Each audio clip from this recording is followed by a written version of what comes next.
Hi, Virgo.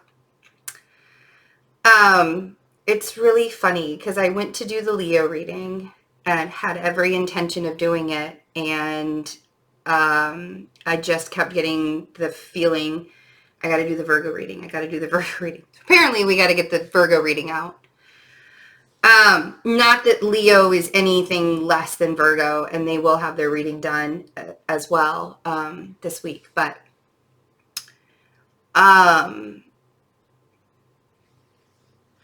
I find it really interesting when we place responsibility or expectations on ourselves that aren't even real or valid, or it's like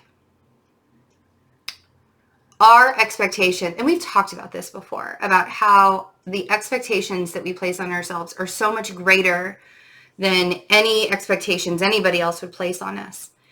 And when we feel like we've fallen short in some way, shape, or form, we beat ourselves up in so many ways. This Venus retrograde in Gemini, as well as the North Node moving into Gemini at the same time, is going to be squaring all of the Virgo energy that you have in your chart. So wherever the Virgo energy is placed in your chart, that's where you're going to find your lessons. I have quite a bit. I know that it's also working in my chart in other ways, a little bit more prominently and stronger. But as a general rule, if you want to find out how this Venus retrograde is going to be affecting you personally, look at the Virgo energy in your chart first and foremost, especially if you're prominent Virgo sun, moon, or rising. Because it's the value, it's your self-care and the value that you're placing on yourself. It's not about the expectations. It's about the value. And there's something those are two completely different things. And so, and seeing that, because Venus is going to be in Gemini for 3 months, and allowing ourselves to witness how we make ourselves feel small by our own doing. Thank you very much. I'm pointing at me too, Virgo. I am pointing at me too. How we make ourselves feel small for absolutely no reason, because we think that things are supposed to look a different way, or we automatically make ourselves believe that we are less than who we are if we think that we have messed up, or we think that we've done something wrong. And for us to have that kind of negative self-talk in May, you can really find yourself in positions of great vulnerability. And you can really find yourselves in positions of learning some very valuable lessons on who you are and the people that you share your life with and what it all means. Oh man. I love it. Okay. So let's look at what came out. Because it's exactly what I said. Okay. So the 5 of Swords moves us to the 9 of Swords. The telling ourselves the lies, the beating ourselves up, the being condescending, being harsh, being cruel. That's the 5 of Swords. And it takes us to the 9 of Swords, where we stay up all night wondering what we did wrong and how we're going to fix it. And, oh my gosh, I shouldn't have said that. Or, oh my gosh, I should have said this, and all of the things, right? And the constant self-scrutiny that creates a diminished earth sign.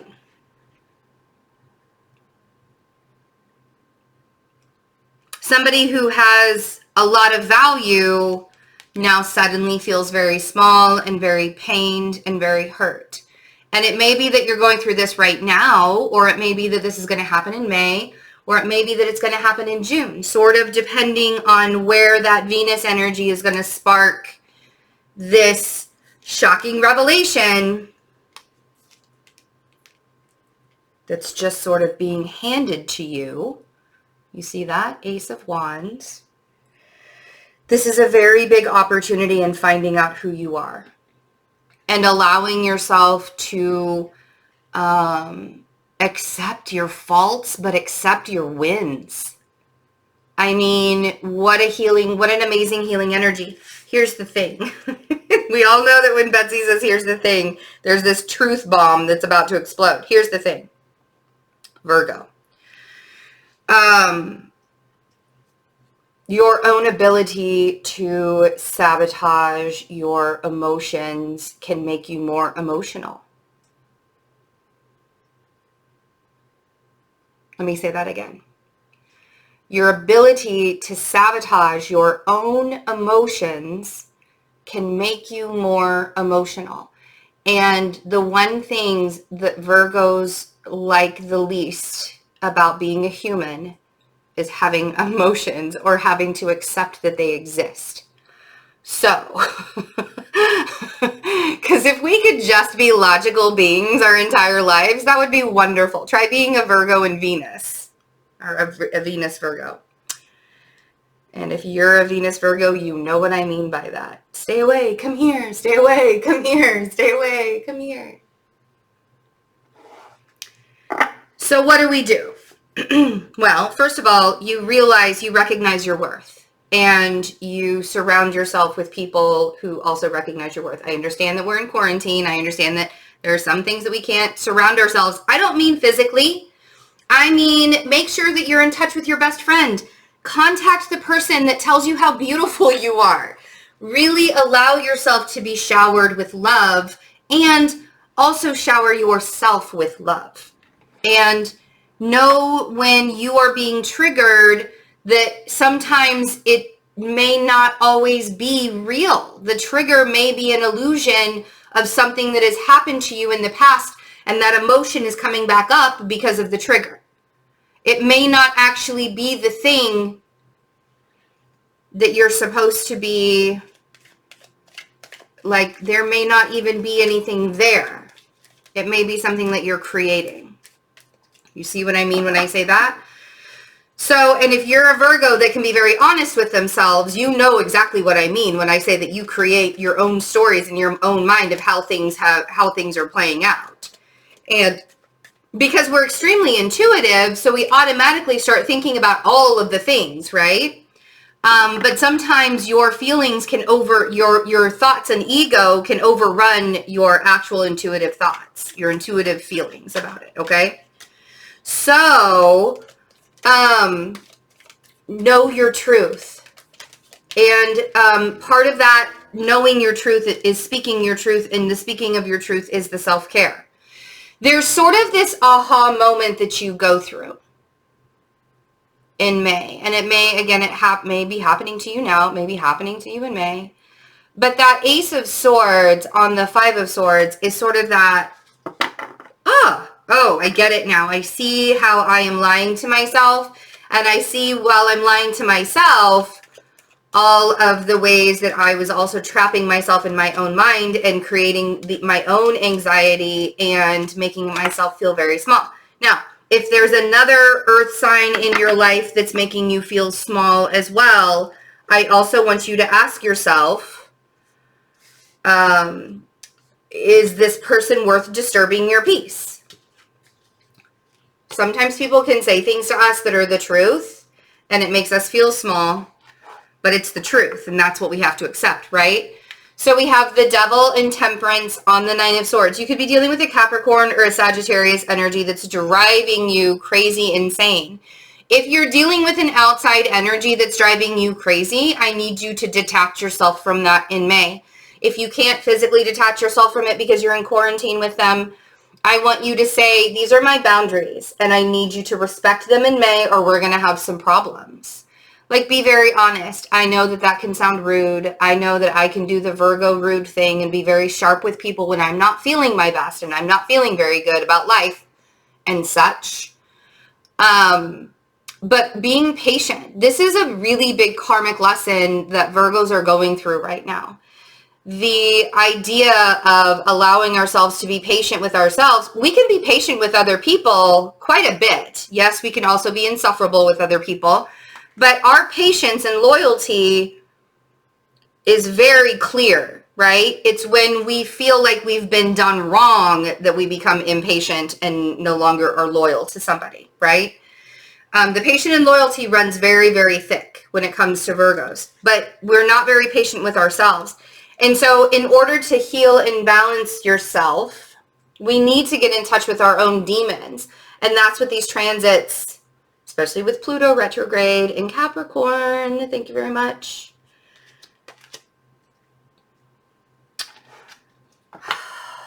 But the diminished quality doesn't have to exist. There is a way to pull out of it after we accept, right? We accept what's happened. We accept the way things are going to go. Oh, I love it. I knew I was like, the Queen of Pentacles is going to come out. Queen of Pentacles is going to come out on top of, and that's what I mean. When we charge forward, now we have to be able to allow ourselves to rule our kingdom, right? Queen of Pentacles, not with an angry fist, not with an iron fist, just because we feel a little bit diminished by our own selves or by somebody else. That doesn't mean that we come out with the biting words. And if you're saying things to make other people feel small right now, watch yourself. I'm saying this to me too. Again, I am turning that finger around and pointing at myself. I'm looking in the mirror. Sometimes it's really funny because this happens to me a lot. Like I'll be teasing somebody and then I don't realize that it actually sounds mean until they make me aware of it, right? That actually happened today with a person I'm extremely fond of who happens to also be a Virgo. And it was unfortunate because I wasn't trying to be mean and apparently it came out mean. I don't know. But I'm aware of my mishaps and my faults, and I'm changing that about myself as well, along with all of us, right? We're all changing. But allowing ourselves to see where it is that we might be making other people feel small and we might be making ourselves feel small is it's growth, right? It's evolution. So let's see what the Three of Swords is, because I feel like the Three of Swords is healing. We're moving away from the pain and the heartache of our past. And that's another part of growth and evolution. When we are on our journey, it could be that a Cancer has broken your heart as well. Or you feel like a Cancer is breaking your heart.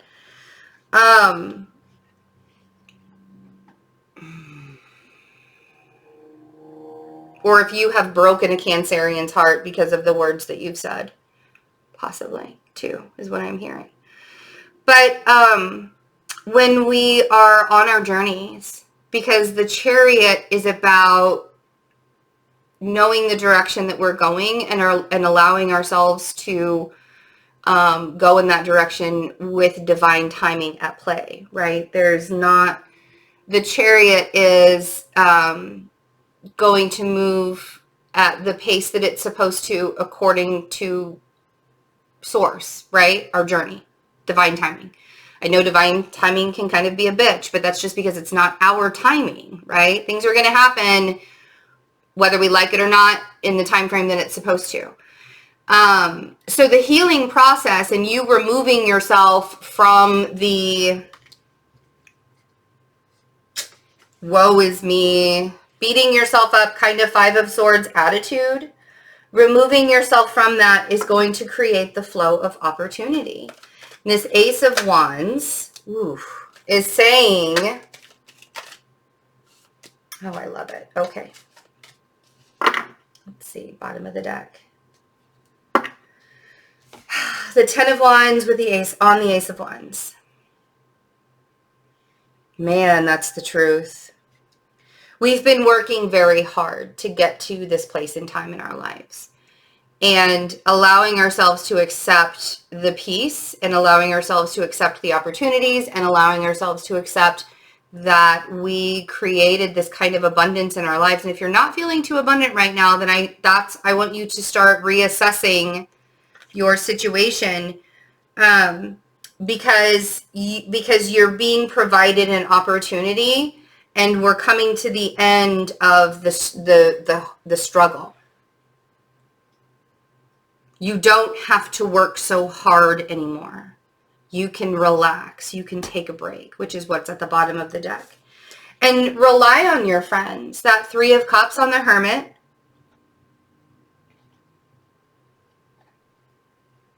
Some of you were in a third-party situation and you are removing yourself from it. You're no longer going to put up with that. Could have been a third-party situation with another Earth sign or a Sagittarius or a Cancer. But you're no longer, you're taking yourself out of that equation.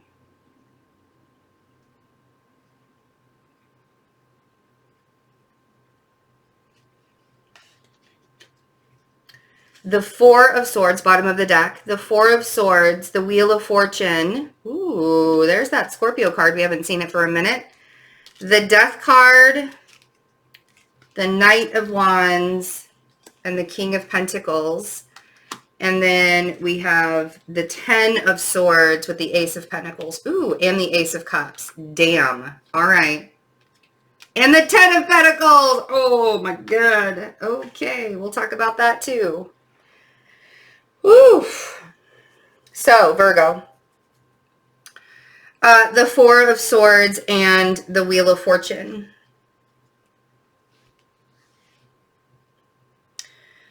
This is the epitome of me telling you that we are no longer hustling to get to where we want to go in life. We are aligning to our journey and our purpose. No hustle, only alignment. Only alignment is available in this space. And so allowing yourself to take a step back and relax when things get a little too, when you're tired, when things are getting really rough and you're exhausted. Please lay down. Please take a moment. Please pull back. Please self-care, right? That's how you're going to create the shift. The Wheel of Fortune is very much like the Chariot with the divine timing. We can get it moving, but how fast it goes really depends on what our journey is. Changes are afoot. You could also be dealing with a Scorpio energy, but we have another earth sign over here. Virgo.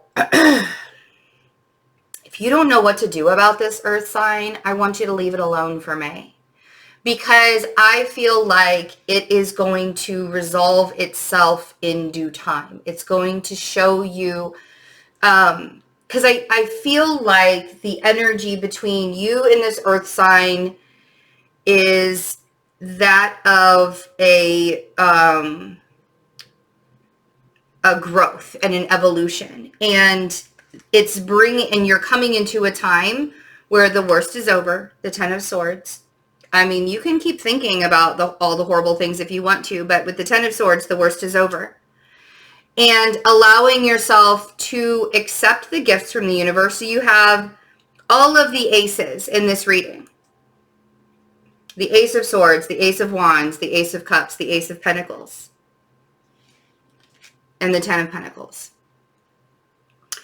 And so you see that all of that heartache and everything that you went through and all of the pain and all of the suffering and all of the hurt that you journeyed through, right? Three of Swords and the Chariot, brings you all of the aces and the Ten of Pentacles and the Wheel of Fortune.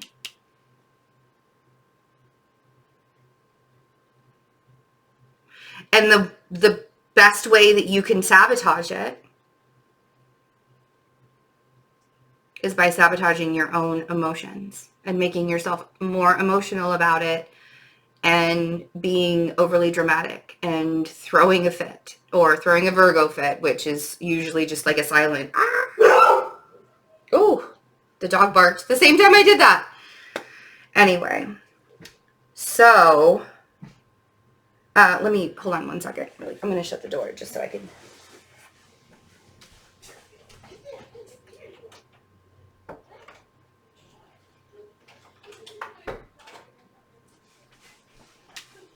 The dog barks because somebody came home. Okay.